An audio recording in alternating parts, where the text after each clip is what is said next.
हरे कृष्णा। तो सभी भक्तों का हार्दिक स्वागत है आज के इस प्रातःकालीन श्रीमद् भागवत क्लास में। तो हमने कार्तिक महीने से पहले हम ये तीसरा स्तंभ पढ़ रहे थे, जिसमें भगवान कपिल अपनी माता देवती को भक्ति की शिक्षा देते हैं। बार बार अलग अलग जगह पे देवती माता प्रश्न पूछती है, जिसमें मुख्य प्रश्न आता है कि स्त्री होके हम कैसे भक्ति करें। तो भगवान पूरा योग अभ्यास का पूरा प्रोसेस कैसे करना चाहिए ये बताते हैं। और अंत में 29वें अध्याय के अंत में कहते हैं कि काल कितना प्रभावशाली है और इस काल को नियंत्रण कर रहे हैं भगवान।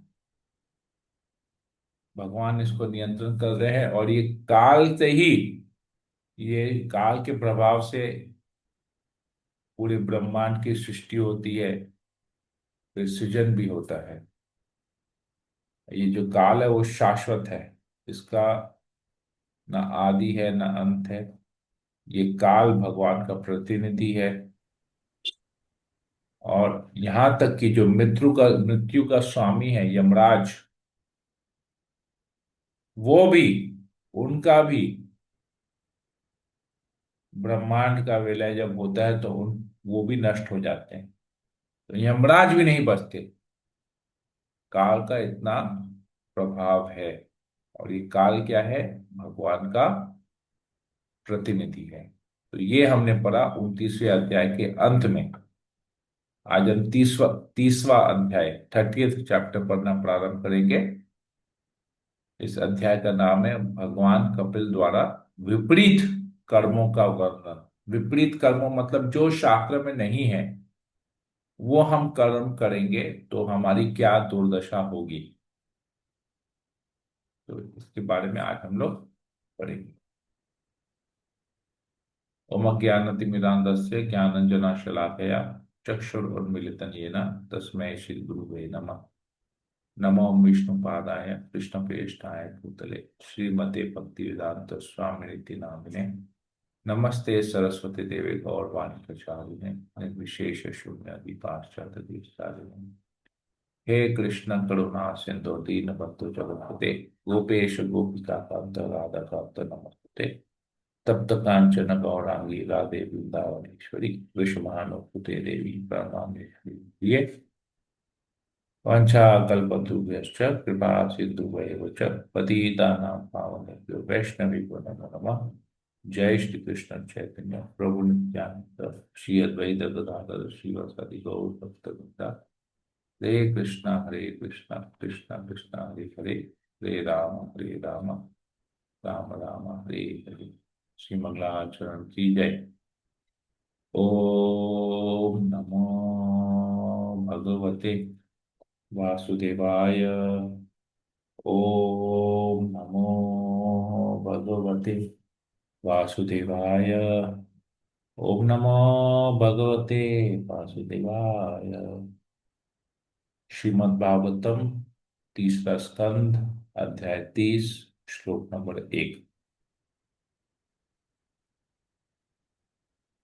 भगवान ने कहा, जिस प्रकार बादलों का समूह वायु के शक्तिशाली प्रभाव से परिचित नहीं रहता, उसी प्रकार भौतिक चेतना से संलग्न व्यक्ति काल की उस महान शक्ति से परिचित नहीं रहता जिसके द्वारा उसे ले जाया जा रहा है।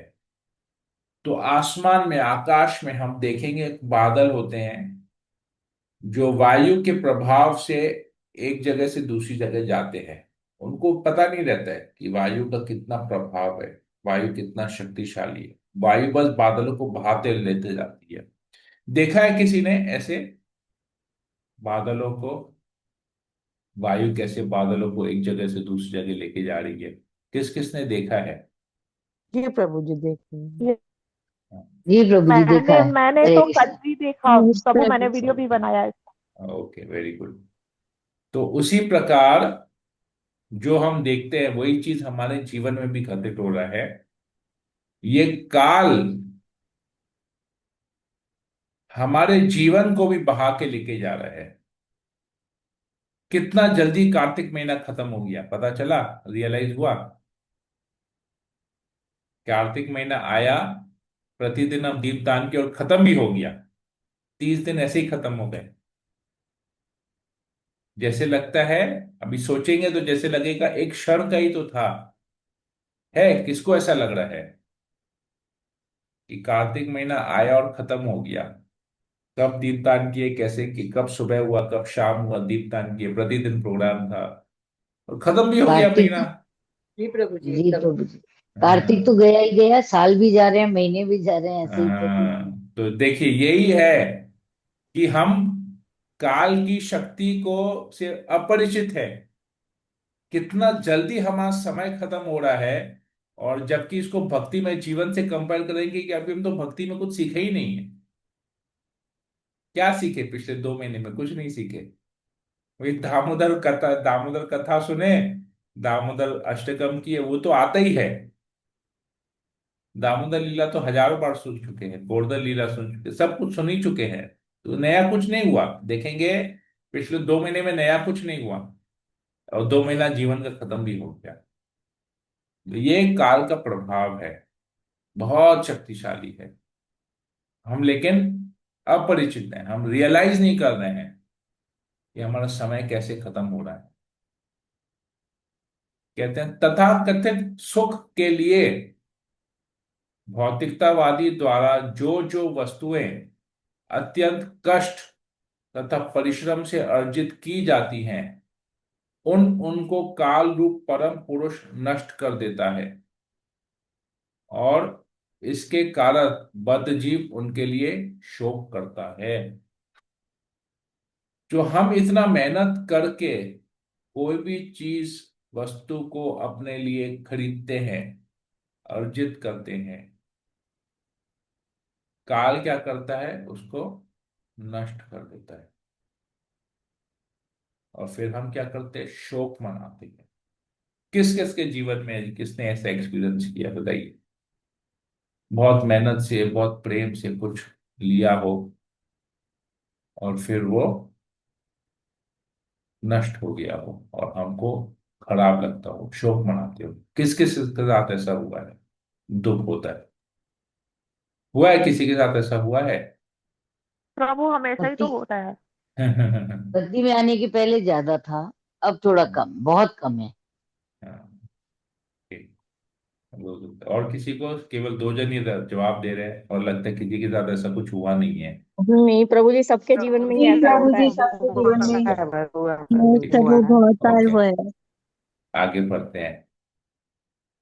विभ्रमित भौतिकतावादी व्यक्ति यह नहीं जानता कि उसका अपना यह शरीर अस्थाई है और घर, जमीन तथा संपत्ति जो इस शरीर से संबंधित हैं, ये सारे आकर्षण भी क्षणिक हैं। वह अपने अज्ञान के कारण ही हर वस्तु को स्थायी मानता है। तो हम लोगों का हालत क्या है? हम लोग इतना भ्रमित हैं कि हमको लगता है कि सब कुछ परमानेंट है। हम हमेशा इसी घर में रहेंगे, हमेशा इसी दुकान को चलाएंगे, हमेशा से। और इसीलिए परमानेंट सोल्यूशन खोजते हैं कि घर इतना अच्छा बनाएंगे, ये ऐसा करेंगे, वैसा करेंगे, इसको भोग करेंगे, उसको भोग करेंगे। शरीर से संबंध, शरीर के सुख के लिए भूल जाते हैं कि हमारा मृत्यु हुआ, ये शरीर खत्म, सब कुछ खत्म। कौन ऐसा सोचता है जब कुछ अर्जित करते हैं अपने लिए? कौन ऐसा सोचता है कि हम जो है ये सब कुछ खत्म हो जाएगा, हमारे लिए वेस्ट है ये? और क्या ऐसा सोचता है कि नहीं, मेरे लिए तो है, मैं तो उसको भोग करूंगा, आजीवन भोग करूंगा? बताइए। कुछ भी चीज हरे खरीदते हैं कृष्णा या प्रभु जी, बनाते दंडवत हैं। प्रणाम प्रभु। बोलिए माता जी। सब क्षणिक है प्रभु जी। सब क्षणिक है तो। अपना उम्र भी तो निकल ही रहा है। हाँ नहीं, उम्र निकल रहा है, लेकिन जब कोई कार्य कर रहे हैं, घर उसका खरीद दम रहे हैं, लिप्त हो घर जाएगा, बनवा रहे इतना जैसे लगता है हैं, कि घर खरीद रहे हैं, घर बनवा रहे हैं, लाखों रुपया खर्चा कर रहे हैं, तब तो ये नहीं सोचते कि सब कुछ तो नष्ट हो जाएगा। बेकार में इतना मेहनत कर रहे हैं, इतना प्रयास कर रहे हैं, इतना सब कुछ कर रहे हैं, इतनी सुख सुविधाएं अर्जित कर रहे हैं। सुख सुविधाएं अर्जित करते हैं तो सोचता नहीं कि ये सब तो क्षणिक है, तब तो सोचता है परमानेंट भोग करेंगे। मैं वो बोल रहा हूँ। तो ये हमारा मतलब प्रभु ये जीवन तो हाँ, पता चलाने के चलता है। लिए प्रभु जी थोड़ा तो चाहिए ही ना। मतलब इस थोड़ा जन्म में थोड़ा जीवन तो यापन थोड़ा तो करने के चाहिए, थोड़ा तो चाहिए, लिए लेकिन प्रभु, कितना थोड़ा उसके लिए चाहिए ये बहुत मैंने किसको पता है। कठिनता से प्रयास नहीं करना हाँ। चाहिए। हाँ, कितना थोड़ा चाहिए वो तो नहीं पता ना। थोड़ा तो चाहिए, मतलब सब कोई जीवन बोलता है। चलाने के लिए प्रभु जी, जिंदगी चल जाए जिससे जिसके पास दो भगवान के चक्का धाम जा सके। जिसके पास दो चक्का है वो सोचता है हमको चार चक्का तो चाहिए और आसान हो जाएगा। जिसके पास चार चक्का है वो सोचता है कि चार चक्का में बेहतर गाड़ी चाहिए। जिसके घर में अच्छा वाला पंखा मॉडल है, चाहिए। जिसके घर में पंखा है वो सोचता है मुझे एसी चाहिए। जिसके घर में विंडो एसी है वो बोलता है मुझे स्प्लिट एसी चाहिए। जिसके रूम में स्प्लिट एसी है वो बोलता है मैं पूरे घर को सेंट्रली एयर कंडीशन कर दूं, हॉल में भी एसी लगा दूं। तो थोड़ा का मतलब क्या है? समझ रहे हैं थोड़ा का मतलब क्या है? नहीं मतलब ये जीवन चलाने के जिसके लिए पास दस मैं हजार का मोबाइल है वो सोचता है मैं को 15,000 का मोबाइल खरीदूं। छह उसके लिए जीबी बहुत वाला ज्यादा छह जीबी मैंने वाला है। छह प्रयास जीबी नहीं वाला करना है वो होगा। 8 जीबी वाला खरीदेगा, 8 जीबी वाला 16 जीबी वाला खरीदेगा। तो यही है ना, सब कुछ गड़बड़ हो रहा है। तो ये प्रॉब्लम है। लाइफ में प्रभु जी दौड़ भी तो चल रही है ना, सब जो जैसा हाँ, कर रहा है वैसा करना ही है। चूहे का दौर चल रहा है, चूहे का। ठीक है, आगे हमारे गुरु बढ़ते जी हैं। बोलते हरे कृष्णा हाँ बोलिए। कि खुजली दो प्रकार की होती है प्रभु। एक तो हाँ। वो जो खुजली हो रही है तो खुजलाओ, और एक हाँ। खुजली वो कि सब खुजला रहे हैं तो हम भी हाँ। खुजलाएंगे। हमारे योगा गुरु बोलते हैं। राइट। भाई ये ओके। विलास बोलते हैं, विलासिता पूर्ण जीवन जियोगे तो उसके गुलाम बन जाओगे, इसीलिए उतना ही लो हाँ। जितना जरूरत है। राइट। ठीक है, आगे बढ़ते हैं। जीव जिस योनि में भी प्रकट होता है उसको उसी योनि में एक विशेष संतोष प्राप्त होता है और वह उस अवस्था में रहने से कभी विमुख नहीं होता। तो जिस किसी भी योनि में जाए ना, सुख के लिए सब लोग प्रयास करते हैं। बद्ध जीव अपनी योनि विशेष में ही संतुष्ट रहता है। माया के आवरणात्मक प्रभाव से मोहग्रस्त होकर वह अपने शरीर को त्यागना नहीं चाहता, भले ही वह नरक में क्यों ना हो, क्योंकि उसे नारकीय भोग में ही आनंद मिलता है। तो सुअर को देखेंगे, सुअर कैसे कचरे में अपने आप को खुशी ढूंढता है, ढूंढता है कि नहीं ढूंढता है। बतख को देखेंगे कैसे पानी में खुशी ढूंढता है। कौवे कैसे गंदगी में अपने खुद सुख को ढूंढते हैं। चींटियां कैसे कहीं पर हो, कैसे चींटियां अपने सुख को ढूंढती है। हम लोग कैसे जाते हैं भीड़ में घूमने फिरने, पिक्चर हॉल में, पार्टी में, क्लब में, वहां पर अपना सुख ढूंढते हैं।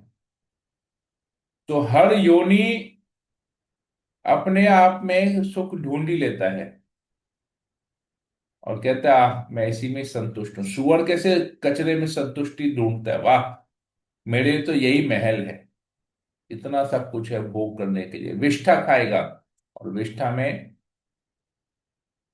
जो है उसमें वो सुख, उसको आनंद आएगा। तो इसी प्रकार जो नर्क में जाता है ना, उसकी चेतना वैसे कि वो नर्क में भी खुश होता है, सुख ढूंढता है कि हाँ मैं यहाँ पर बहुत सुखी हूँ।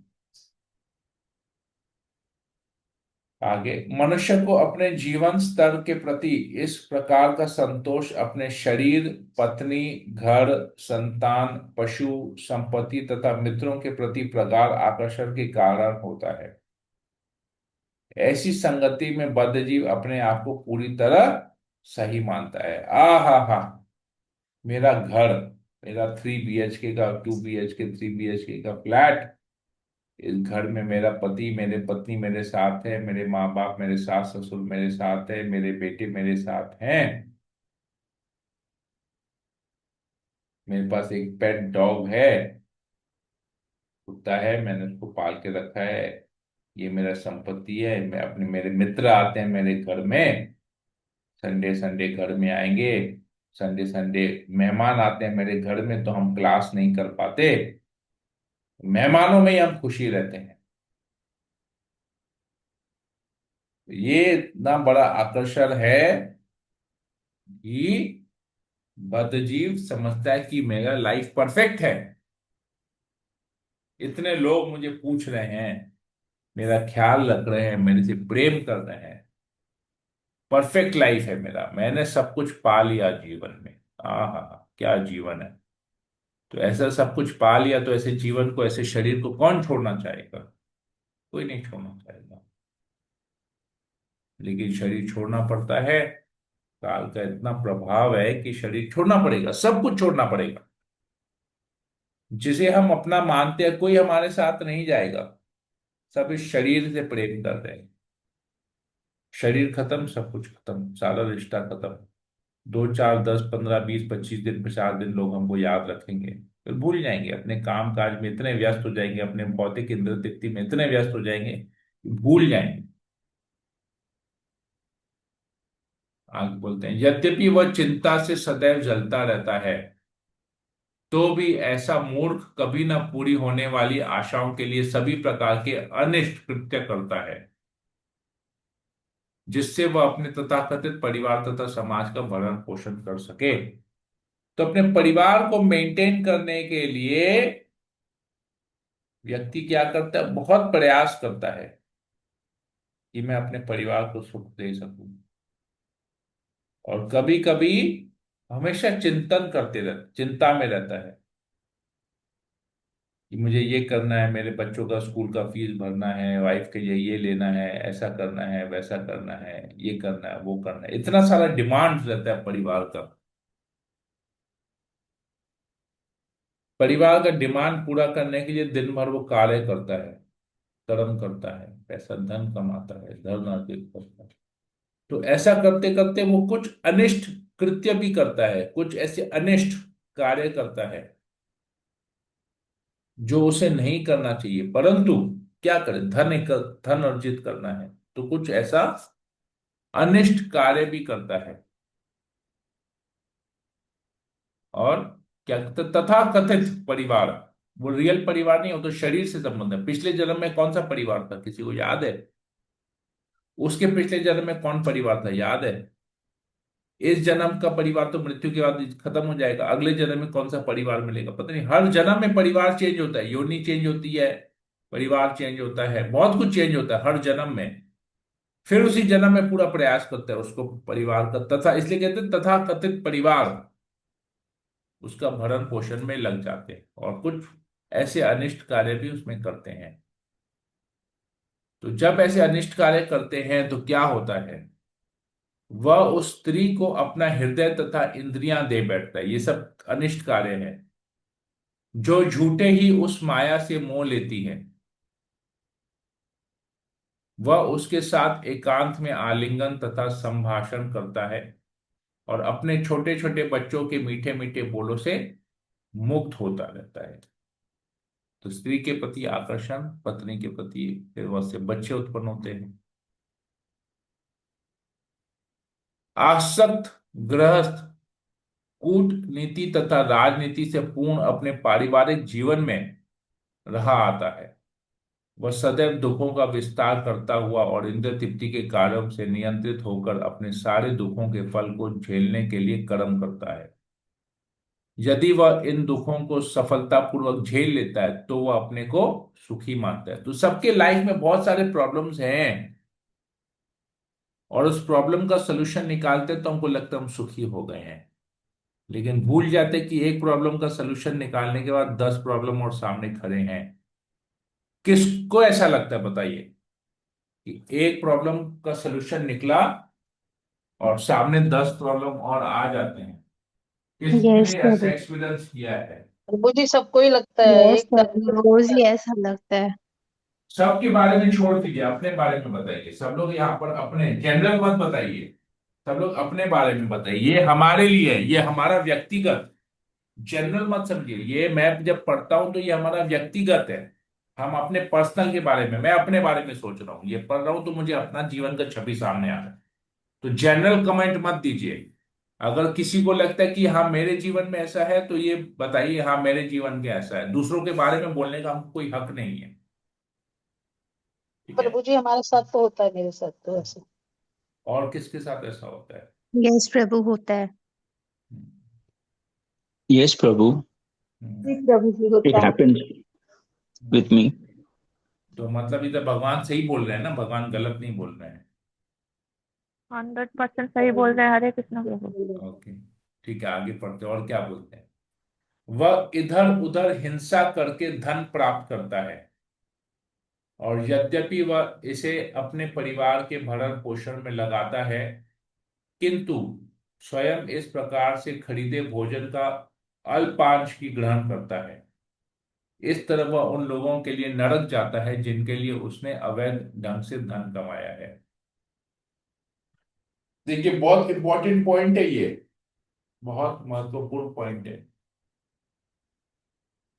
परिवार का भरण पोषण करने के लिए जो व्यक्ति धन धन कमाता है, उस धन से, उस कमाए हुए धन में अगर कोई उसने गलत कार्य किया है और गलत तरीके से धन कमाया है, हिंसात्मक तरीके से, चोरी करके या किसी को झूठ बोल के अगर वो धन अर्जित करता है, और उस धन से वो जो भोजन खरीदता है, भोजन में से वो खुद तो बहुत उसका अल्पांश, मतलब बहुत थोड़ा ग्रहण करता है, ज्यादा ज्यादा अपने परिवार वालों को देता है, तो ऐसा व्यक्ति कहाँ जाएगा? वो व्यक्ति कहता है मैंने तो पूरे निष्ठा से अपने परिवार का देख रेख किया, उनको किसी भी तरह की कोई तकलीफ नहीं होने दी, पूर्ण रूप से उनको मैंने खाना पीना सारी सुख सुविधाएं प्रोवाइड की, बहुत पैसा कमाया, सारी सुख सुविधाएं दी। लेकिन वो व्यक्ति अंत में कहाँ जाएगा? क्या कहते हैं भगवान यहाँ पर? इस तरह वह उन लोगों के लिए नरक जाता है जिनके लिए उसने अवैध ढंग से धन कमाया है।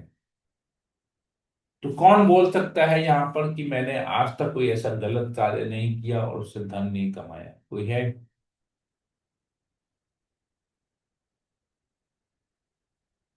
No, Prabhu. चाहे वो 1 रुपया क्यों ना हो।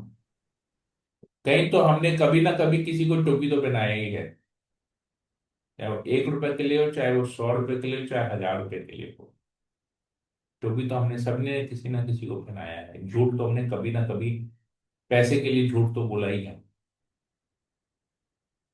जैसे सब्जी खरीदने जाते हैं, वो बोल रहे 50 रुपया किलो, हम बोले दो, पूरा कलकत्ता में 30 रुपया किलो मिल रहा है, तुम 50 रुपया किलो में दे रहे, जबकि 30 रुपया किलो कहीं मिलता नहीं है कोई सब्जी। फिर भी उसको बोलेंगे, फिर बार्गेन करेंगे, फिर 35 रुपया, 36 रुपया, फिर उसमें बोलेंगे अच्छा 100 ग्राम ज्यादा दो, फिर पैसा काट के देंगे। है? कौन ऐसा करता है बताइए? सब्जी वाले के साथ झूठ जी बोलता प्रभु है, जी कई बार तोल करते हैं। मतोल प्रभु करता सब है। मैं भी वो कई बार करती सेक्रीफाइस हूँ। करते, बार्गेनिंग हर चीज में करते हैं प्रभु। हाँ, तो अभी तो ये अवैध ढंग से धन कमाना हुआ ना। धन बचा रहे मतलब कमा रहे हैं ना। मनी, कभी सोचा नहीं था ऐसा। Money saved is money earned. किसने ये कहावत सुना है? यस मैंने प्रभु, सुना है। सुना है। हाँ। Yes, Prabhu. तो अभी क्या होगा? कहाँ जाएंगे? प्रभु, कैन आई इंटरप्ट वंस? हाँ प्लीज प्लीज। यस। प्रभु मुझे याद है आप एक बार कोई एग्जाम्पल से हमें समझा रहे थे कि जब इस तरह का झूठ बोला जाता है ना, लाइक जैसे शॉपकीपर जब वो अपना हम्म प्रोडक्ट हम्म सेल करता हम्म है तो हम्म वो झूठ हम्म बोलता है कि मेरा ये कॉस्टिंग पड़ा है। देन हम्म आपने बोला था कि दिस इज अलाउड। तो हम्म जैसे अभी हम लोग अगर कुछ खरीदने जा रहे हैं, अगर हम लोग बोलें कि नहीं ये चीज तो इसमें मिल रही है, तो ये इन दोनों में क्या फर्क आ गया फिर? हम्म।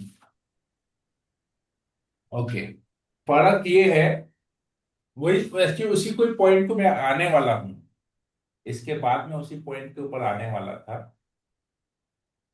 तो ये अवैध ढंग से धन कमाना, अब इधर क्या दिया गया है कि वो उस धन से क्या करता है, अपने परिवार का भरण पोषण करता है, राइट। यस यस इधर प्रभु। किसी भी बात में बताया गया है कि उस धन को भगवान की सेवा में लग रहा है? नहीं। हाँ। तो जब ये धन भगवान का सेवा में नहीं लगता है, या इस धन से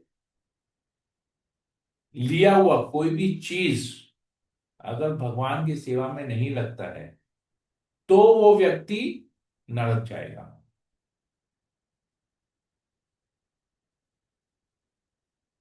अब समझ में आया डिफरेंस क्या है? यस प्रभु।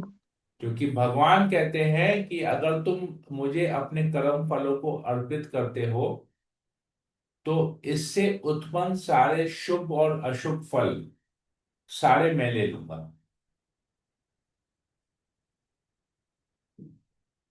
तो अगर कोई गलत ढंग से, अवैध ढंग से भी अगर कोई चीज अर्जित की गई है, लेकिन हम उस चीज को भगवान की सेवा में लगाते हैं, तो उससे उत्पन्न जो अशुभ फल है उसको भगवान ग्रहण करेंगे। जब भगवान उसको ग्रहण करेंगे उस फल को, तो फिर क्या हम नरक जाएंगे?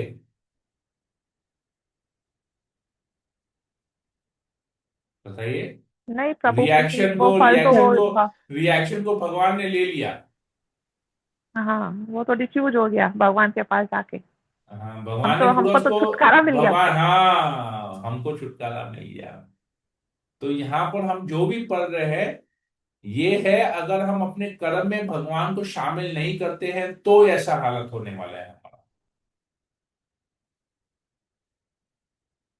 ठीक है, तो ये चीज, तो भगवान को इन्वॉल्व करना कितना जरूरी है, मतलब ये है इनडायरेक्टली ये कह रहे हैं। तो ये सब जो भी हम कर रहे हैं यहाँ पर, अभी भगवान को इन्वॉल्व कर नाम ही नहीं आ रहा है। और ये 99.9% लोग भगवान को इन्वॉल्व नहीं करते हैं, अपना कमाते हैं, अपना खाते हैं, अपना पीते हैं, सब कुछ करते हैं। क्योंकि भगवान को अगर इन्वॉल्व करेंगे तो नॉन वेजिटेरियन फूड नहीं खा सकेंगे, शराब नहीं पी सकेंगे, लहसुन प्याज नहीं छोड़ सकेंगे। भगवान को इन्वॉल्व करेंगे तो ये सब चीज छोड़ना पड़ेगा, तो लोग ये सब छोड़ना नहीं चाहते। मैं संडे को, कल जैसे मैं संडे इवनिंग को एक जगह जाता हूँ क्लास करने के लिए, गीता क्लास।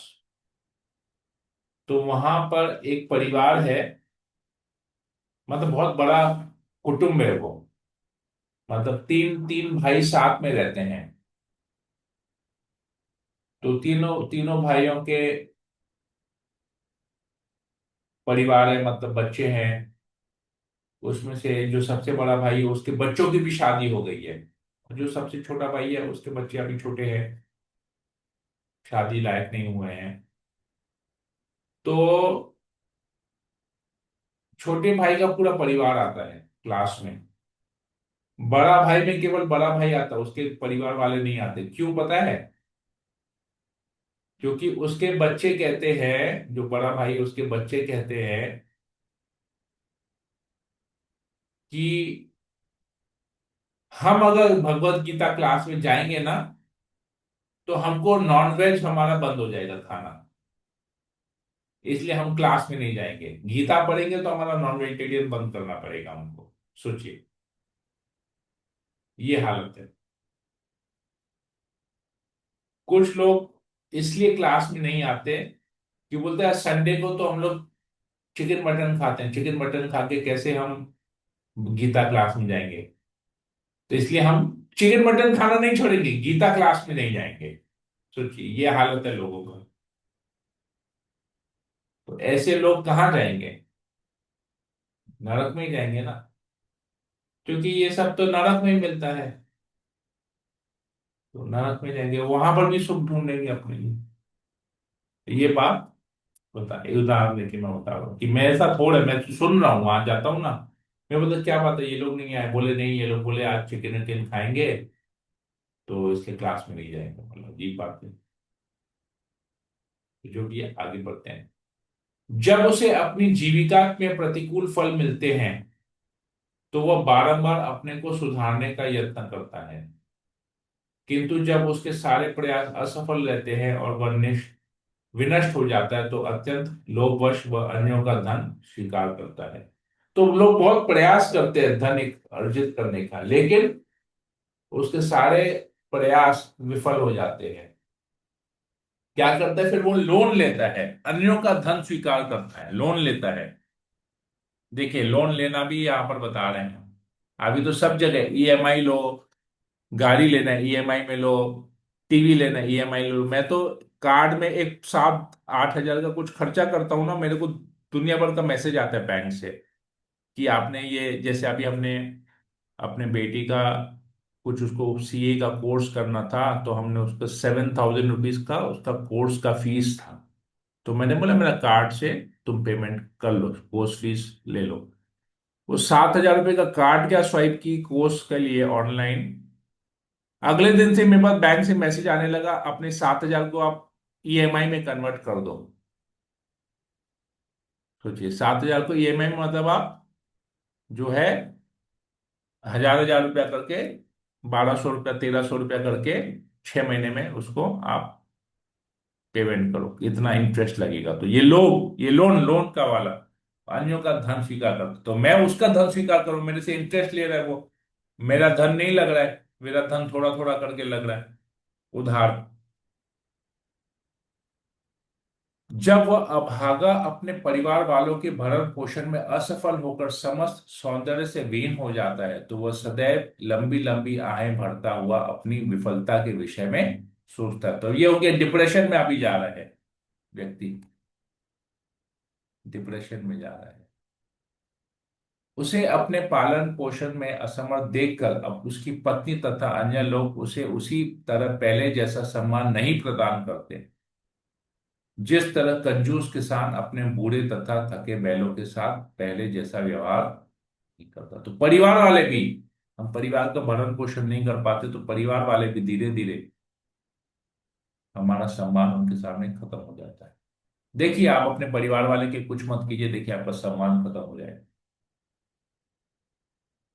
मूर्ख पारिवारिक व्यक्ति गृहस्थ जीवन से परामुख नहीं होता, यद्यपि अब उसका पालन उन लोगों के द्वारा किया जा रहा है जिन्हें पहले उसने पाला था।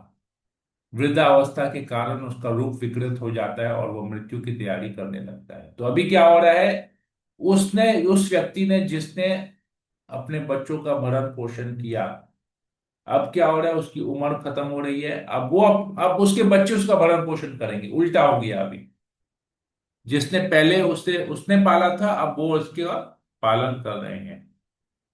वृद्धावस्था, उसका रूप विकृत हो जाता है, मतलब झुर्रियां आ जाती है चेहरे पे, शरीर थक कमजोर पड़ जाता है और मृत्यु के सामने आने वाला है, मृत्यु की तैयारी कर रहा है।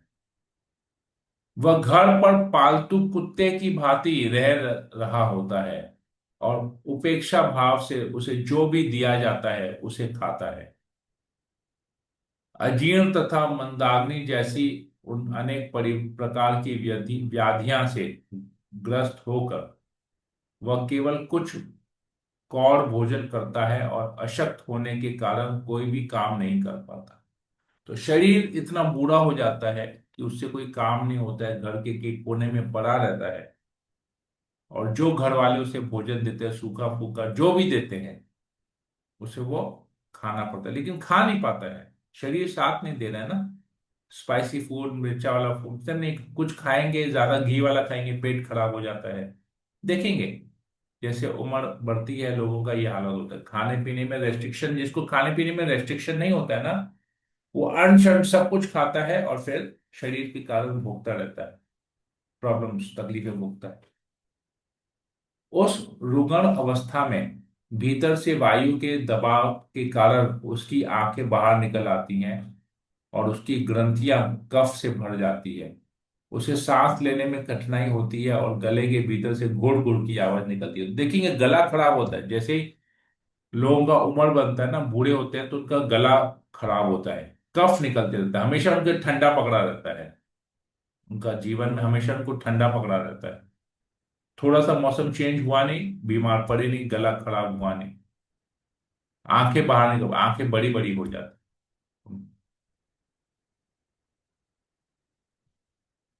इस प्रकार वह मृत्यु के पाश में बंद कर लेट जाता है।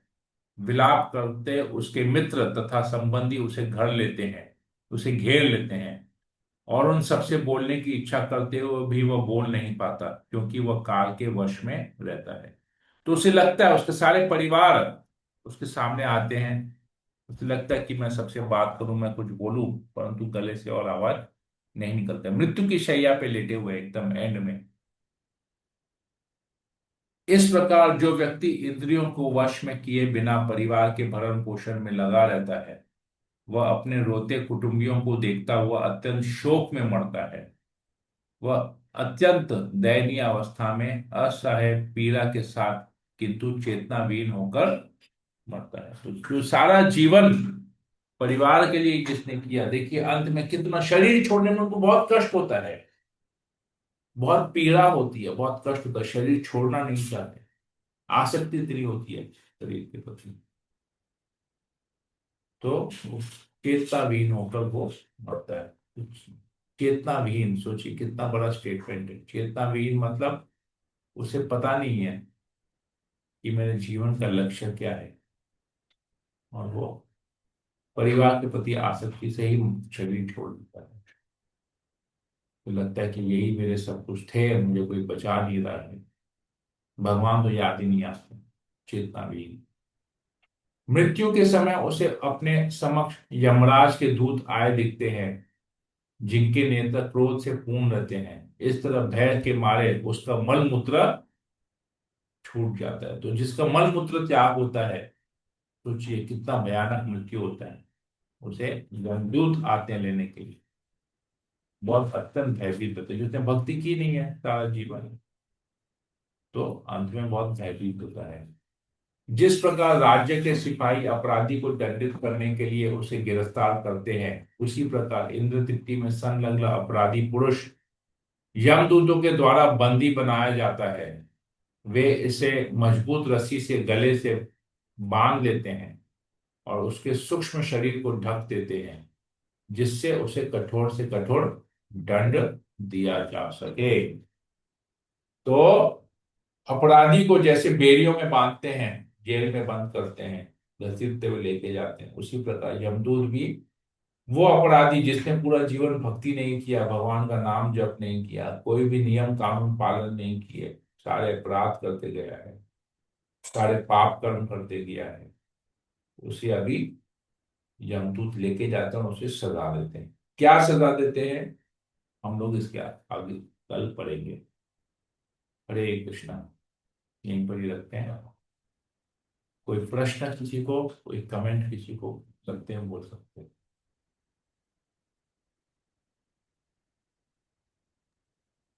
हरे कृष्णा प्रभु जी। No, Prabhu. यस, माता जी। प्रभु जी, आपने कहा कि जो नॉनवेज खाते हैं वो क्लास में नहीं आने चाहिए, लेकिन नहीं, क्लास मैंने में नहीं खुद, आने चाहिए मैंने ऐसे नहीं बोला। वो लोग बोलते हैं कि हम लोग नॉनवेज खाते हैं, इसलिए वो नहीं आएंगे। तो मैंने, हम तो ये सोचते हैं कि अगर वो आएंगे और जब गीता के पाठ सुनेंगे तो शायद वो अपने से छोड़ दें, क्योंकि हमारे ये हाँ, बच्चों की राइट। क्लास में भी सारे बच्चे, हाँ। सारे नहीं, दो बच्चों को छोड़कर बाकी सब नॉनवेज खाते हैं। हम्म। तो हम तो यही बोलते हैं उनको, क्योंकि हम्म। किसी के मुंह से वो सुनते हैं ना कि हम लोग जब गीता की क्लास में जाते हैं तो हमें नॉनवेज छोड़ना पड़ेगा, वो हमें हम्म। ये छुड़वा देंगे, वो छुड़वा देंगे। हमने कहा हम कुछ नहीं हम्म। छुड़वाएंगे, आप आओ, क्लास करो, थोड़ी सा ज्ञान प्राप्त कर लो, एंड दैट्स इट। जान लो कि भगवान क्या है और भगवान क्या क्या करा सकते हैं। तो इसलिए आओ। तो उन लोग आते हैं, लेकिन उनके मन में एक भय सा है कि हाँ, हमें भय कहीं रहेगा छोड़ना ना रहेगा रहेगा पड़े। सर, सेम भय मेरे मन में भी था। मेरे मन में भी यही बहता ना। मैं तो गीता क्लास से मैं 2 साल बाद, मुझे जब फर्स्ट टाइम बोला गया, मुझे 2 साल लगा गीता क्लास ज्वाइन करने में। तो कोई बड़ा बात नहीं। इसलिए तो मैं बोलता हूँ आप आइए ना, खाने पीने से मैं तो, आप जो भी खाएंगे आप अपने पैसे से खरीद के खा रहे हैं, तो मैं कौन होता हूँ आपको रोक टोक करने वाला? आप अपना कमा रहे हैं, अपना खा रहे हैं, आपका परिवार है। मेरा काम है ज्ञान देना, बस बात खत्म। तो उसको मैंने जो ज्ञान को सुनना, नॉनवेज खाते हैं, अप्लाई करना, वो आपके ऊपर है। हम तो फोर्स नहीं करते हैं किसी को। बात खत्म तो हो जो गई। नॉनवेज खाते हैं वो क्लास में आ सकते हैं आराम से। क्यों नहीं आ सकते हैं? नहीं आने का तो नहीं है ना। वही वही मेरे को लगा कि आज, वो बच्चा नहीं आता है, आपकी अभी क्लास में अभी नहीं आता है अभी तो। अभी इसको एक दूसरे तरीके से लेते हैं, राइट? अभी हमारे शरीर में मैल कीचड़ लगा हुआ है, ठीक है? तो हम क्या बोलेंगे? अरे तुम्हारे शरीर में कीचड़ लगा हुआ है, तुम मेरे घर में मत आओ, ये बोलेंगे? हम बोले अरे तुम्हारे शरीर में कीचड़ लगा, आओ आओ, मैं तुमको नहला देती हूँ, धुला देती हूँ, साफ कर देती हूँ। क्या करेंगे? साफ करने की कोशिश करेंगे। हाँ। तो ये ये गंदा कीचड़, रहेगा तो कैसे नॉन निकालेंगे? वेजिटेरियन वाला जो हैबिट है वो कीचड़ है। हम तो चाहेंगे आओ हम उसको साफ करेंगे। हम्म और जो सेल्फ सेंटर्ड व्यक्ति है, जो अपने बारे में सोचता है, बोलता नहीं, इससे दूर रहो, ये इतने बदन में कीचड़ लगा हुआ है, ये मेरे आएगा, मेरे को भी गंदा कर देगा। लेकिन जो करुणा, जो दयामय व्यक्ति होता है, दयावान होता है, वो बोलता है, आओ, मैं भी, मेरे शरीर में भी कभी कीचड़ लगा था, तो मेरी भी सफाई किसने की थी? तो मेरा फर्ज है, आज मैं इस शरीर में कीचड़ देखा हूं, मैं भी इसकी सफाई करूं। हम्म तो मैं भी कभी नॉन वेजिटेरियन था, मैं भी कभी पाप कर्मों में लिप्त था, और किसी ने मेरे पाप कर्मों को नहीं देखा, मेरी अच्छाई को देखा, मुझे देखा, मुझे कृपा किया, मुझे गीता में क्लास में जोड़ा, मुझे भगवान के बारे में ज्ञान दिया, तो मुझे भक्त बनाया उसने। तो मैं भी वही करूंगा, जो मेरे साथ हो मैं भी वही करूँ। मैं भी दूसरों के ऊपर कृपा करूँ, उनको भगवान से जोड़ने का प्रयास करूँ, राइट? ठीक है। जी प्रभु जी। ये थैंक मूड यू। होना चाहिए हमेशा। Should be always thank you, Hare merciful, Krishna. Always merciful. Ji Prabhu ji. Okay. और किसी को कुछ पूछना है, कुछ बोलना है? हरे हरे प्रभु। कृष्ण प्रभु जी। यस, विनीत प्रभु। प्रभु प्रभु, आपने शायद स्टार्टिंग में बोला कि जब एनिहिलेशन होता है तब यमराज और उनके जो दूत होते हैं वो भी हेल में जाते हैं। हाँ, क्योंकि नहीं नहीं, वो हेल में नहीं जाते हैं, वो खत्म हो जाते, सब कुछ भगवान के अंदर घुस जाता है ना हाँ बस। हाँ, वो तो मालूम है अच्छा, वो मतलब हेल में नहीं जाते ना। वही। ना, सारे प्लानिटरी सिस्टम से खत्म हो जाते, केवल ऊपर के हाँ। 2-3 लोग रहते हैं, अच्छा। ऊपर के लोग रहते हैं, बाकी नीचे सब कुछ डूब जाता है। ओके, ठीक है। Komal, you wanted to say something? Yes Prabhu, out of the class एक बात share, I am sharing in my experience. ठीक है। हमारे समाज में यहाँ सिंधी पंजाबी में किसी की डेथ हुई है, तो कल 12th का रिचुअल था। तो वो अखंड दिया जो रखते हैं ना, वो फिर उसमें वो प्रतिबिंब आता है ना कि क्या योनि लिया है किसी ने। तो मतलब सी प्रभु, आजकल के लोगों का क्या तो थिंकिंग हो गया, किसी ने मतलब वो प्रतिबिंब को क्या इंटरप्रेट किया, उसने बोल दिया कि थम्स अप दिख रहा है, and everybody was like yes yes yes she is giving us blessings. मैं मतलब आई फेल्ट सो फनी कि मतलब कलयुग के लोग किसी भी चीज में कुछ भी एक्सप्लेनेशन डाल देते हैं। एंड प्रभु एवरीबडी, हर एक के मुंह में ये था कि भाई थम्स अप आया है और वो हमको ब्लेसिंग्स दे रही है। मतलब कोई इवन मैं भी वहां बैठी सुन रही थी, मैंने कुछ रिएक्ट नहीं किया, बिकॉज मेरे को ऐसा लगता है कि इतने लोगों के बीच में किसी को कुछ समझाना it's not possible for me. तो पर एवरीबडी, मतलब मेरे को लग रहा था एक फूल तो था, मैं भी बैठी बैठी उनकी बात सुन रही हूँ, मैं भी वो वहां उस फूल की कैटेगरी में मैं भी शामिल। राइट, होता है कभी कभी, बहुत ऐसे फनी सिचुएशन होते हैं। तो ठीक, इसी देखिए, इसी से हमको पता चलता है कि लोग कितने बेवकूफ है, कितने अज्ञान में है, लेकिन हर व्यक्ति अपने आप को परम ज्ञानी मानता है। यस ये प्रभु। ये हमको पता, तो इससे हम ये these are things just to watch, देखो और उसको और ज्यादा करने का जरूरत नहीं है, wait for the right opportunity. तो इससे हमको पता चले कि हम एक्चुअली कितने, हम जो कर रहे हैं कितना सही है, पता चलता। Now we are able to differentiate अज्ञान, अज्ञानी व्यक्ति और ज्ञानी व्यक्ति में अब डिफरेंशिएशन पता चल रहा है। नहीं तो पहले हम भी वैसे ही थे। अब यही यस 10 साल पहले अगर ऐसा होता तो हम भी बहुत आश्चर्य, एस्टॉनिश होते, अरे वाओ, ओ वाओ, ऐसा भी होता है, आश्चर्य से होके इसको स्वीकार करते। लेकिन अभी ज्ञान में मिला है तो वो अब पता चल रहा है ना कि वही आश्चर्यजनक चीज एक्चुअली में बेवकूफी है, it is stupidity. Yes Prabhu. Right, Hare Krishna. Okay, और किसी को कुछ पूछना है, कुछ बोलना है? नहीं, ठीक है। क्लियर है Prabhu ji. Thank you. Okay, Hare Krishna. ठीक है। तो हम लोग इसको फिर आगे कल कंटिन्यू करेंगे। हरे कृष्णा कृष्णा कृष्णा हरे हरे, हरे राम राम राम हरे हरे। शिला प्रभुपाद हरे समवेत भक्त कृष्णा वृंद की प्रभु जय, जी, शिला चलो प्रभुपाद की जय, ग्रंथ राज श्रीमद् भागवतम की जय। हरे कृष्णा।